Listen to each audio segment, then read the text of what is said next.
I panic. It's just I don't got enough time. Well, good morning, YouTube. This is episode 1 of Mission Sub 125. We're hoping to go real fast in February at the Austin Half Marathon. So we're gonna take you guys along for a day of training and give you some insights into how I am preparing. I've been feeling it. We are 8 weeks into this prep right now, and mileage is high, especially because we're trying to go fast. I've done a lot of more like ultra endurance stuff like marathon, Ironman, and that's a lot more like just working your engine. What we're doing in this prep is a lot more like top end critical velocity stuff.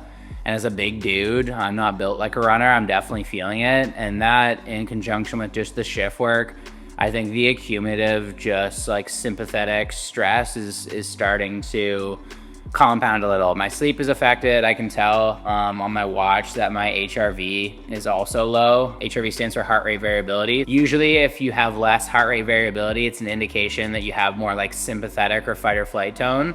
I'm not sleeping as well. So definitely starting to feel the effects, but at the end of the day, in order to accomplish extraordinary things, you have to be willing to do things that are extraordinary. Is this something that I expect to do year round? No, that's not sustainable.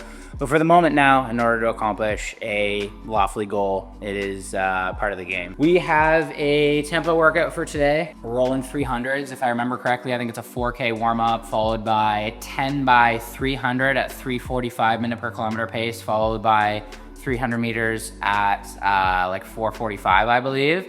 So kind of working some like threshold, sub-threshold, kind of operating in that sort of like tempo zone. Should be difficult, but we're gonna be ready for it. So we're gonna finish this coffee and then we're gonna grab some more hydration and knock this run out.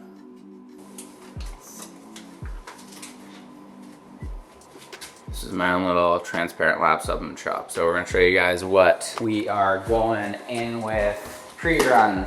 I usually don't eat in the morning period. I'm not really a big fan of eating in the morning. I find I don't really have an appetite, but especially with these more high intensity, like interval VO2 max threshold sessions, it's pretty important to get some extra carbs. Your body should have around like 60 minutes of muscle glycogen, which is basically like stored glucose in your muscle that you can rely on. And usually when I do my cardio in the morning, like that's kind of what I'm utilizing, is the carbs that I already have on board. But having some blood glucose or increasing your blood glucose can be beneficial to feeding those muscles during these more high intensity efforts. So my go-to in the mornings, I've kind of been forcing myself to eat. I've been going in with the Transparent Labs grass-fed whole food protein bars.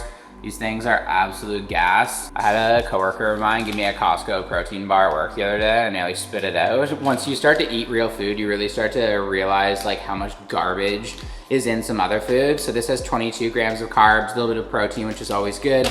And then in the bottle, we're gonna go in with 1 scoop of cyclic dextrin. This is basically like a fast-acting carb powder. So this is gonna be 25 grams of carbs per 1 scoop. So I'm gonna put 1 scoop of that in my bottle, as well as Transparent Labs' new Hydrate Black. I was so stoked when this product came out. Not a really big fan of like pre-workout as much. I'll take it sometimes if I need it, but sometimes having a little bit of extra caffeine, especially like post-shift or when you're feeling a little bit groggy or slow that day, can be really beneficial. So what Transparent Labs did, I always take electrolytes and they added some caffeine to that. So 1,000 milligrams of sodium and then 100 milligrams of their pure caffeine. So this is gonna hydrate me during the run, and when I actually race, this is gonna be in the bottle that I carry with me. And then what I do is I just take a big old glob of honey to the dome. So I don't even know how many grams of carbs. I'm gonna say like anywhere from like 20 to 40 grams of carbs in like a heaping tablespoon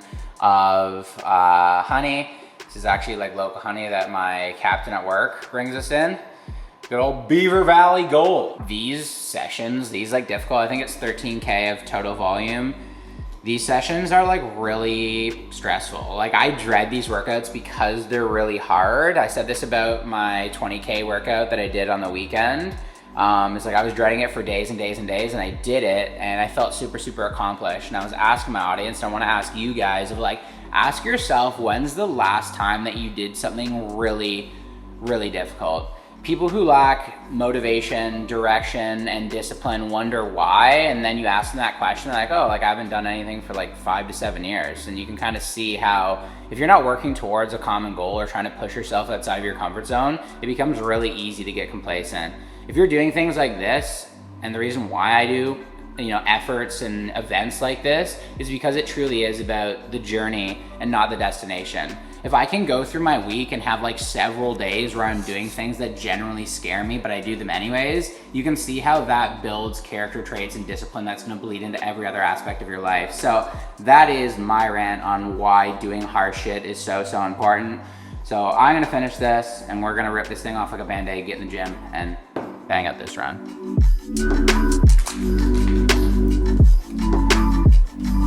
Hopefully we don't have a so humble moment. That's so honey. I'm not a big fan of like very sweet stuff. I don't like candy or chocolate or anything, so that is intense. Sorry, did you say you don't like chocolate? You f***ing liar. Look at the f***ing peanut gallery. This is what happens when your wife works from home.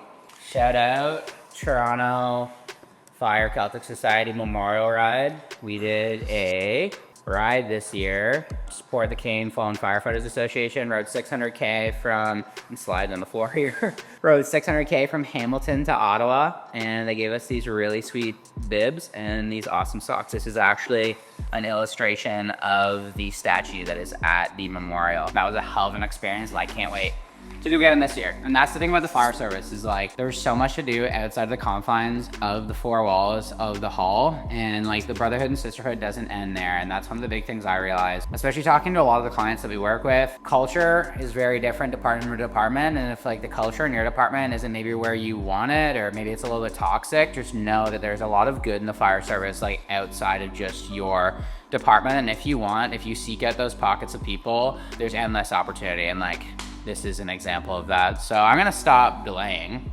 because I'm just trying to delay the inevitable and do this run. So we're doing today's workout on the assault dryer because it is winter in Canada and it is absolutely brutal outside. No running happening outside right now, never mind running fast. So we're gonna need to get on a treadmill. I actually did all my training on treadmill this year, which I'm a little bit nervous about come racing because treadmill is obviously like similar. I know based on like the heart rate zones and the efforts that I'm going at that like I'm gonna be building fitness, or I am building fitness, I can tell. But I'm really nervous going from like exclusively running on a treadmill to then like road running in Austin, Texas on February 15th and having to like transfer that over. And things are feeling good, like I'm hitting paces, the plan that I'm following, like everything was kind of tickety-boo where it should be, but haven't been running outside, which is a little bit nerve-wracking. You saw right here hooked up to Zwift, which is a smart training app, and then that'll show me like my running paces. This does it as well, but Zwift I can actually punch my workout into so I can follow the workout. When I'm wearing my heart rate monitor here, it'll also give me my heart rate data and all that stuff. So this run is gonna be dictated by pace, not heart rate, but just kind of knowing where my heart rate is at is interesting. And one question I get a lot online is people say like, hey man, like, how is your heart rate so low when you run? And A, we're all built different from a like anatomical standpoint and our physiology is a little bit different. But B, I've been lifting weights for like the last like 15 plus years of my life. And I just think like the cardiac capacity and strength that I've built there is like my heart can just move more blood with each pump. Like I think I have more stroke volume than a lot of people. And also I've been training in like the endurance world, whether it's marathon or Ironman, for like the better part of 6 or 7 years. And that's what you have to realize. Like if you think strength gains take a while, cardiovascular gains take, I think, a lot longer. So it's just a matter of like more time in the saddle. That's how you get these adaptations to allow you to be able to run longer, faster, at a lower heart rate. And if your heart rate is lower, that's just an indication that your body's become more efficient. So what we'll do too today, which is cool, is Zwift has a companion app So I can actually get some screen recordings from the workout today, so you guys can get an indication of like where my heart rate is at. We're gonna be doing like a threshold or like tempo run, and if you're wondering like what does threshold or tempo mean, basically we're operating at like our lactate threshold. So let's do a quick science lesson for a second. When we do exercise like with oxygen, it's aerobically. So that's more of our steady state stuff. Like our body has the time to create energy in the most efficient way, which is aerobically using oxygen. But when we start to do like really high intensity efforts, we go to anaerobic cellular respiration, which is without oxygen. And a byproduct of that is lactic acid. That's when you're doing a really hard workout, you start to get that lactic acid build up in your muscle. So what a threshold does is basically you're operating at that threshold between aerobic and anaerobic. And what that gets your body to do is become more efficient at like, you know, flushing out all the metabolic waste products that are created through that more high intensity effort, shuttling lactate and all that stuff, so your body can continue to move or perform at that higher output for longer. Basically, the intention of this session is like, we're gonna kind of exist around that threshold and really get our body, you know, more efficient at working at that output, because everything that we're gonna do on race day is going to be like at or above threshold, and we wanna make sure that we're building up the mechanisms and improving our physiology to be able to do that. So what I'm doing here is some hip airplanes, so just trying to get a nice stretchy retract of all the external rotators of my hip, which are basically all the muscles that stabilize your leg as you run, because basically running is a single leg activity, so we want to make sure that we're activating all the musculature that's actually going to support that. You have to stand on one feet and stand on one leg, so you can feel all the musculature contract. Then the second thing is just some dynamic movement. It's really good to kind of get everything moving, because moving like this is going to get that fascia gliding nicely. And if the substance that is holding all your muscles together is gliding nicely, we're going to be able to move. And just like running is a single leg activity, running is also very rotational. Locomotion in general is all about your spine twisting. So that's another reason why you shouldn't be training like a stiff meathead, especially if you're a firefighter, because if you don't move your spine and you have to pick up that patient that is in the bathtub and twist and move awkwardly, that's what's going to happen to your back. And as I mentioned to you guys, mileage and stuff, my body's feeling it. So making sure that you look good, comprehensive warm up is so important. Can you hear that? Get closer. This actually freaked me out the first time I heard it. I'm not breathing there. That is literally all that fascia and connective material pulling on my diaphragm and causing air to move in and out. So crazy stuff. We are warmed up. We're ready to go.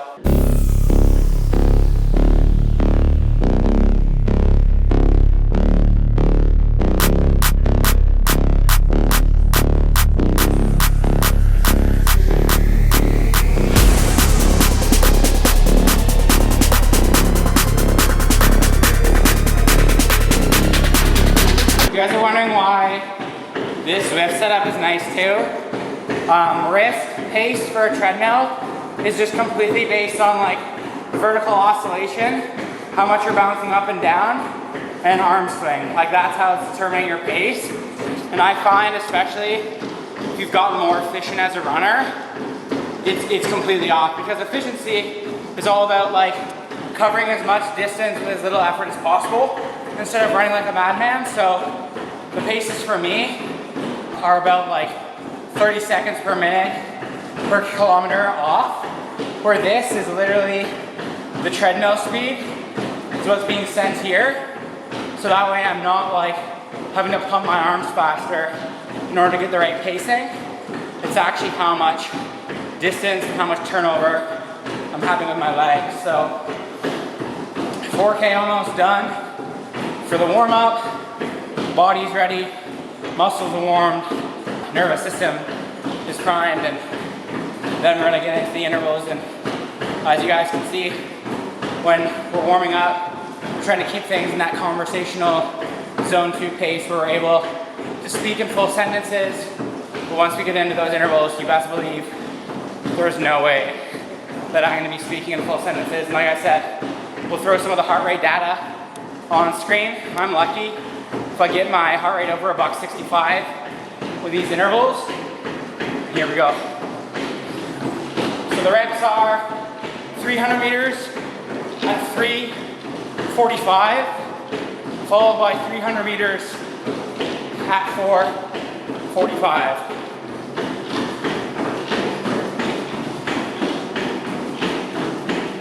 It's all about controlled reps. The beginning of the interval and the end of the interval should feel the same. And what you're gonna notice about these type of workouts, there's an accumulative effect. Rep 9 can feel a lot harder than rep 1 because of the accumulation of fatigue over the duration of the workout. First 300 meter rep done. And this is like a float interval where we're not going easy, we're maintaining that 4:45. So again, we're not going all the way back down to easy aerobic, kind of staying at that lower threshold before we jump back up again.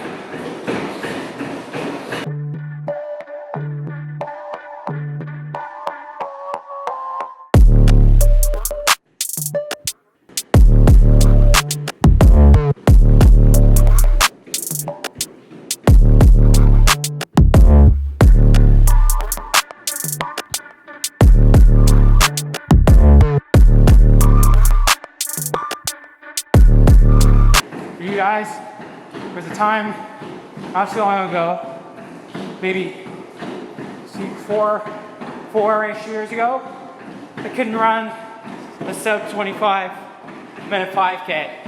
Never mind maintain pacing like this. So it takes time, but through effort, persistence, and delayed gratification, you can get there too. Multitasking too. You guys aren't already, follow us on Instagram and Everyday Heroes. Fitness, tons of content here.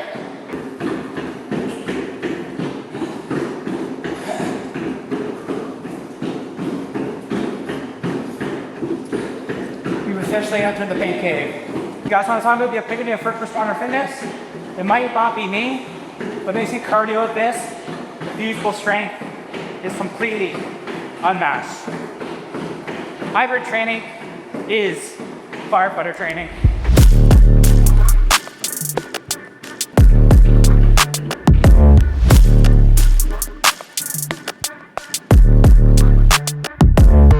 I've been doing this whole workout without music, which makes it a little bit more tough.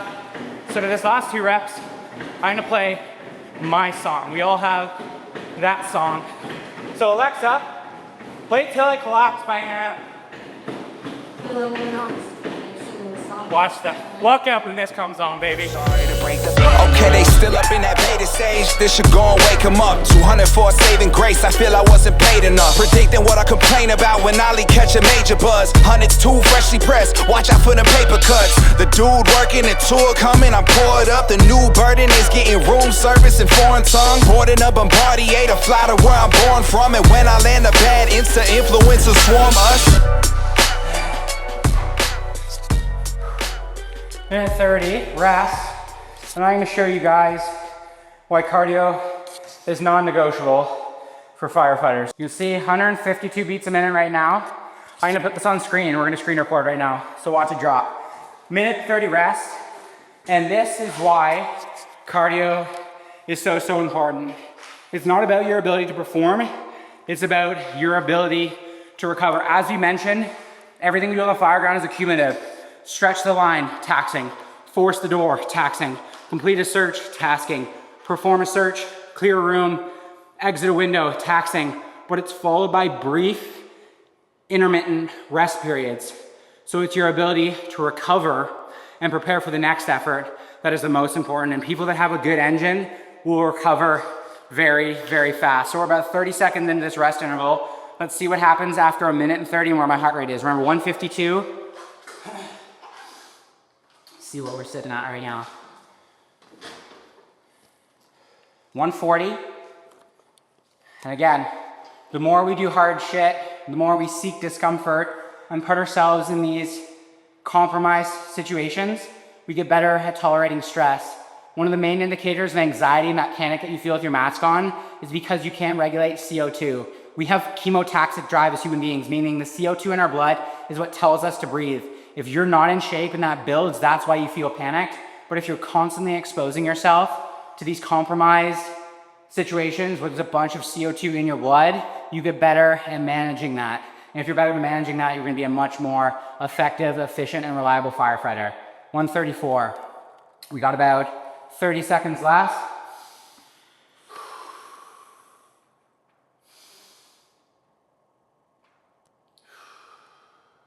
124, back into zone 2.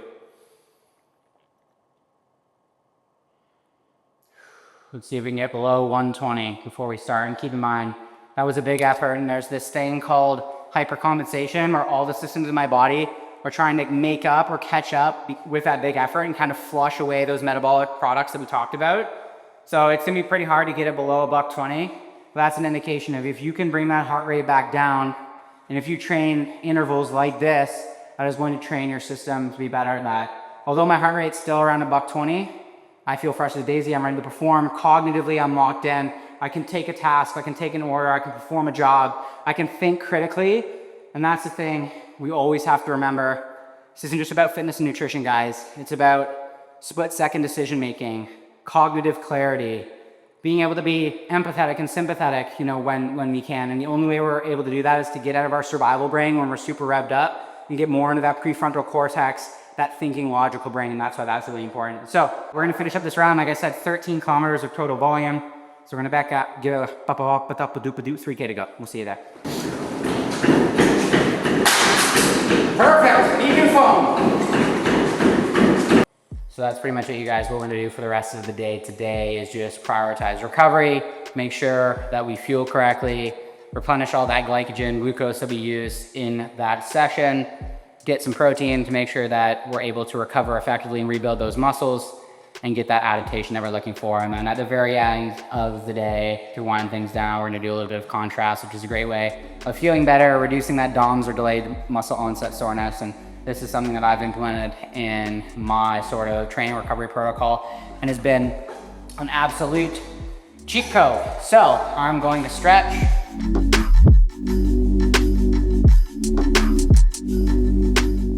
Final thing, stretching there is a testament to why this is important.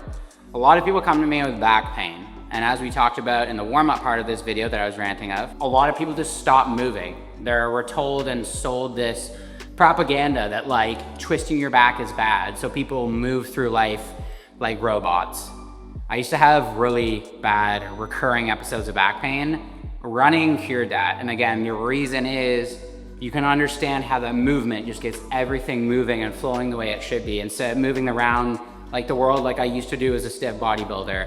And laying on the ground after I run is proof of how beneficial that is, because you can feel how everything is just elastic and pliable and mobile. So reason 5,000 of why you should prioritize cardio, especially running, is it'll get your body moving and working the way it should. And that's why I'm so adamant about this stuff, you guys, and why I just wanna shake the camera sometimes, is because like I've been there before. I'm not preaching this functional brand of fitness because it's something new and exciting and it's a proprietary system that I can sell you. I'm telling you because I was that guy that was stiff, achy, and lost all his athleticism and apparently his ability to talk as well. And through this style of training, I feel better at 30 than I did when I was 19, and I truly, truly believe that. So that is it. I'm toast. We're gonna shoot some YouTube content. You will see. It's gonna be a really good video. It's talking about all the things that I would tell 18-year-old me. I spoke about it. I actually read the script to my team on our team call yesterday. I made a couple of my clients cry. So I think it'll be worth it. Hopefully you guys will see it. Check it out. It's gonna be on screen. Until next time. Later.